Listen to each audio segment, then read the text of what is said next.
সামাজিক মাধ্যমে ভাইরাল হওয়া একটি ভিডিও ঘিরে তৈরি হয়েছে ব্যাপক কৌতূহল। অনেক পোস্টে দাবি করা হচ্ছে একটি বুনো ভালুক খাবারের সন্ধানে পাহাড়ে উঠছে। তবে ভিডিওটি ভালোভাবে দেখলে বোঝা যায় এটি আসলে কোনো ভালুক নয়, বরং একটি পূর্ণবয়স্ক বুনো শূকর।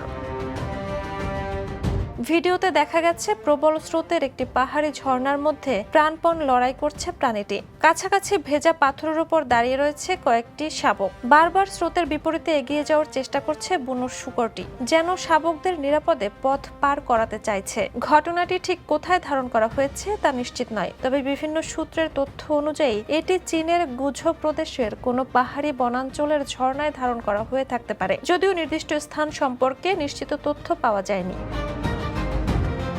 বন্যপ্রাণী বিশেষজ্ঞদের মতে বুনো শূকর খাদ্যের খোঁজে পাহাড়ি এলাকা ও নদী ঝর্ণা অতিক্রম করলেও শাবক সঙ্গে থাকলে তাদের প্রধান লক্ষ্য থাকে সন্তানদের নিরাপদ রাখা। তাই ভিডিওটি দেখে নিশ্চিতভাবে বলা সম্ভব নয় এটি শুধু খাবারের খোঁজে ছিল নাকি শাবকদের নিরাপদে পার করানোর চেষ্টা করছিল। তবে শাবকদের উপস্থিতি দ্বিতীয় সম্ভাবনাকেই বেশি জোরালো করে।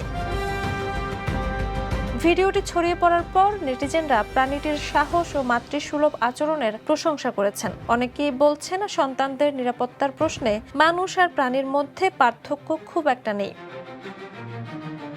Jhuma Mridha, the news.